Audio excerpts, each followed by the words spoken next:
नमस्कार सोल्जर्स, एक बार फिर से आपका जीके सीरीज यूट्यूब चैनल पर स्वागत है। आपकी क्लास रहने वाली है जीके के इंपॉर्टेंट प्रश्न नेवी सोल्जर्स के लिए, नेवी एमआर एसएसआर के लिए। पहला प्रश्न स्क्रीन पर ये रहा। प्रश्न पूछ रहा है आपको, राखलदास बनर्जी ने किस स्थल की खोज की?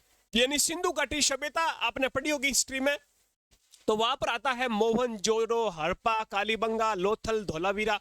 तो यहाँ पर पूछा है कि राखलदास बनर्जी ने किस स्थल की खोज की? दोस्तों, राखलदास बनर्जी ने, याद रखना, मोहनजोदड़ो की खोज की। गुरुजी, ये मोहनजोदड़ो है कहां पर? ये पाकिस्तान में है मेरे वीरे। कहां पर है? पाकिस्तान में है। और ये हड़प्पा भी कहां पर है? ये भी पाकिस्तान में है। तो याद रखना, राखलदास बनर्जी ने मोहनजोदड़ो की खोज की 1922 ईस्वी में। कब? 1922 ईस्वी में। यदि हड़प्पा का पूछे तो हड़प्पा की खोज किसने की? दयाराम साहनी ने की। दयाराम साहनी ने इसकी खोज की 1921 में, आपको याद रखना है मेरे वीरे। और लोथल कहां पर पड़ता है? ये गुजरात में पड़ता है। कहां पर पड़ता है? गुजरात में। लोथल पड़ता है गुजरात में, आपको याद रखना है। ठीक है। और इसी प्रकार यदि कालीबंगा का पूछे तो कालीबंगा क्या बताओगे? कालीबंगा कहां पर पड़ता है? कालीबंगा पड़ता है मेरे वीरे राजस्थान में। ये आपको याद रखना। पहला प्रश्न कंप्लीट। ऑप्शन सी यहां पर आपका क्लियर हो जाएगा। दूसरे प्रश्न की ओर चलते हैं। ये आपके सामने दूसरा प्रश्न। तराइन का प्रथम युद्ध 1191 ईस्वी में किसके मध्य लड़ा गया? तराइन का पहला युद्ध पृथ्वीराज चौहान और मोहम्मद गोरी के बीच लड़ा गया। तो ऑप्शन देखते हैं। मोहम्मद गोरी और भीम गलत है। मोहम्मद गोरी और पृथ्वीराज तृतीय ठीक है जी। मोहम्मद गोरी और जय सिंह गलत है। मोहम्मद गोरी और अजय पाल गलत है। तो ऑप्शन यहां पर आपका बी करेक्ट हो जाएगा, मोहम्मद गोरी और पृथ्वीराज तृतीय। प्रश्न कौन सा पूछा? प्रथम युद्ध। तो प्रथम युद्ध में किसकी जीत होती है? पृथ्वीराज तृतीय यानी पृथ्वीराज चौहान की जीत होती है, मोहम्मद गोरी की हार होती है। और 1191 ईस्वी में ये युद्ध होता है, आपको याद रखना है। तीसरे प्रश्न की ओर चलते हैं। अगला प्रश्न, कुचिपुड़ी नृत्य कहां आरंभ हुआ था? यानी प्रश्न पूछा है, कुचिपुड़ी जो नृत्य है, शास्त्रीय नृत्य है, ये क्लासिकल डांस है, किस राज्य का है? तो दोस्तों, कुचिपुड़ी शास्त्रीय नृत्य, याद रखना, मैंने ट्रिक भी बताई कि पूड़ी कौन खा लेता है? आंधा भी खा ले पूड़ी, आंधा भी खा ले। ऑप्शन बी करेक्ट हो जाएगा, आंध्र प्रदेश का हो जाएगा कुचिपुड़ी मेरे वीरे। यदि आपको पूछे, जैसे भरतनाट्यम का पूछे कि भरतनाट्यम कहाँ का शास्त्रीय नृत्य है, भरतनाट्यम, तो क्या बताओगे? भरतनाट्यम मेरे वीरे तमिलनाडु का है। तमिलनाडु का हो जाएगा भरतनाट्यम। इसी प्रकार यदि आपको पूछे कथकली कहाँ का है? कथकली, तो कथकली में मैंने ट्रिक बताई, क और ल यानी केरल। ये रहा, केरल में भी देखो क और ल। ठीक है। इसी प्रकार यदि पूछे आपको कथक किस राज्य का है? कथक, तो कथक किसका हो जाएगा? उत्तर प्रदेश का हो जाएगा कथक मेरे वीरे। ठीक है। तो ये शास्त्रीय नृत्य है। जैसे क्षत्रिय असम का है, ठीक है, मोहिनी अट्टम भी केरल का है, ओडिसी ओडिशा का है, मणिपुरी मणिपुर का है। तो शास्त्रीय नृत्य भारत में कुल कितने, टोटल शास्त्रीय नृत्यों की संख्या कितनी है? 8 है टोटल। कितने? 8, आपको याद रखना है। सबसे पुराना भरतनाट्यम है, सबसे नया क्षत्रिय है। अगला प्रश्न आपके बीच। अगला प्रश्न अच्छा प्रश्न है। प्रश्न पूछा है, ताजमहल का डिजाइन किसने तैयार किया था? जल्दी से बताना है, बाकी भी इंफॉर्मेशन दूंगा, पहले आपको बताना है ताजमहल का डिजाइन। तो उस्ताद ईशा या उस्ताद अहमद लाहौरी भी ऑप्शन आए तो भी सही हो जाएगा। उस्ताद ईशा ने इसका डिजाइन तैयार किया। दोस्तों, ये ताजमहल है कहां पर? तो ताजमहल दोस्तों याद रखना, आपको आगरा में है। कहां पर है? आगरा में है। आगरा गुरुजी उत्तर प्रदेश में है। इसका निर्माण किसने करवाया? तो इसका निर्माण कराया शाहजहां ने, आपको याद रखना है। इसका निर्माण किसने कराया? ताजमहल का शाहजहां ने कराया मेरे वीरे। शाहजहां के बारे में बात करते हैं। शाहजहां का जो मकबरा है दोस्तों, यदि पूछे शाहजहां का मकबरा कहां पर है, तो मकबरा भी कहां पर है? ये मकबरा भी इसका आगरा में ही, आपको याद रखना है। शाहजहां ने दोस्तों और भी निर्माण कराया। कौन सा? शाहजहां ने निर्माण करवाया लाल किले का।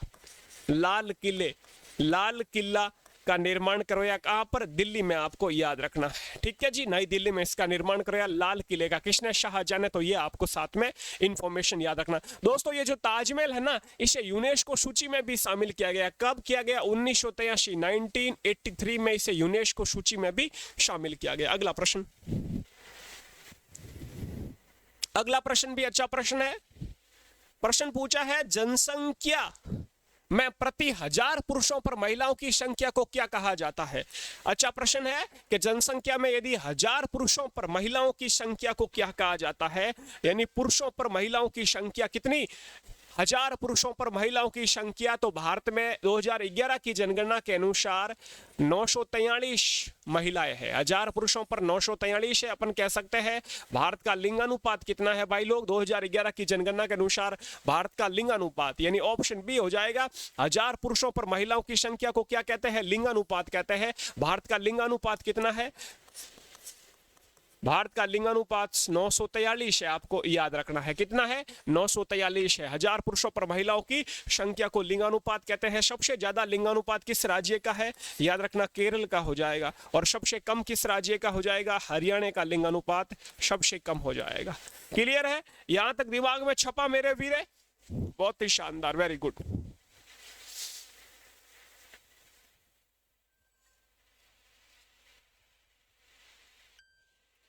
चलो फिर आगे बढ़ते हैं। अब ये रहा आपके सामने next question.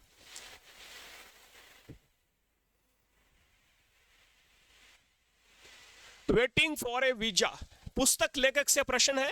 Waiting for A visa किसकी पुस्तक है, किसकी आत्मकथा है, आपको बताना है। वेटिंग फॉर ए वीजा तो किसकी है, डॉक्टर भीमराव अंबेडकर साहब की है। ऑप्शन यहां पर आपका डी करेक्ट हो जाएगा। भीमराव अंबेडकर साहब की पुस्तक है वेटिंग फॉर ए वीजा, आपको याद रखना। महात्मा गांधी की भी काफी पुस्तकें हैं, जैसे कि महात्मा गांधी की पुस्तक है इंडियन होम रूल,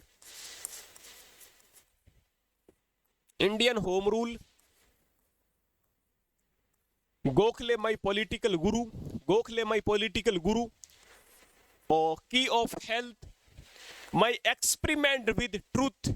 तो ये पुस्तक है किनकी है, महात्मा गांधी की। महात्मा गांधी से प्रश्न कई बार पूछा जाता है कि महात्मा गांधी का जन्म कब होता है, तो 2 अक्टूबर 1869 को महात्मा गांधी का जन्म होता है। पोरबंदर गुजरात में अहिंसा दिवस के रूप में मनाया जाता है। महात्मा गांधी की मृत्यु होती है 30 जनवरी को। कब, 30 जनवरी 1948 को। तो 30 जनवरी को कौन सा दिवस मनाते हैं, शहीद दिवस। दिल्ली में मृत्यु होती है, दिल्ली में है इनका जो राजघाट है, समाधि स्थल है महात्मा गांधी का, वो बना हुआ। ठीक है, तो यहाँ पर ऑप्शन आपका डी करेक्ट हो जाएगा। अगला प्रश्न देखो फिर।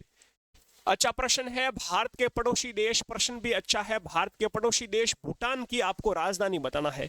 भूटान देश की राजधानी बताना है, तो आपके दिमाग में आ रहा होगा भूटान की राजधानी हो जाएगी भाई थिम्पू, ऑप्शन ए हो जाएगा। बांग्लादेश की राजधानी क्या हो जाएगी,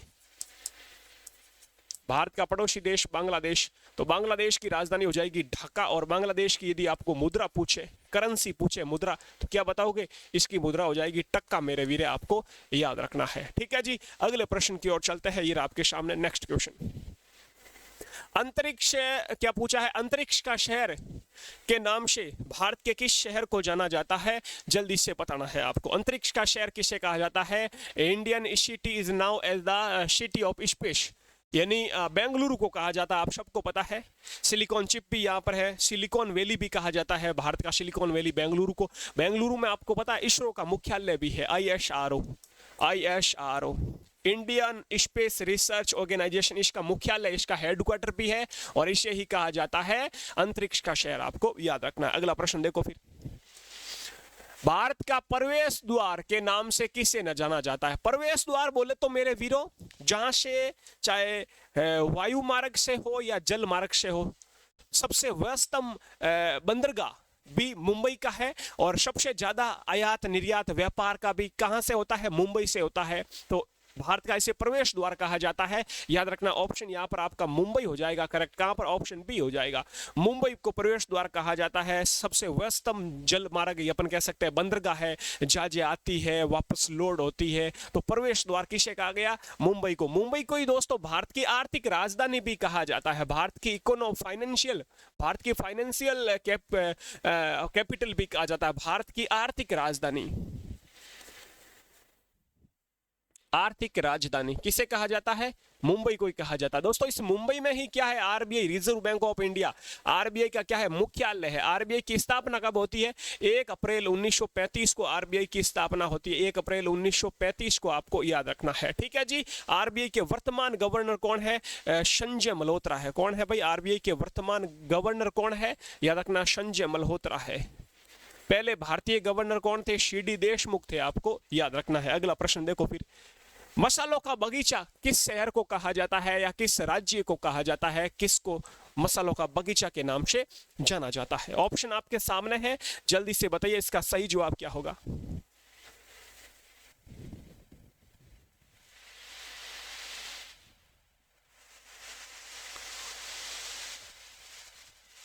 क्या हुआ, अटक गया कि क्लास अटक गई का?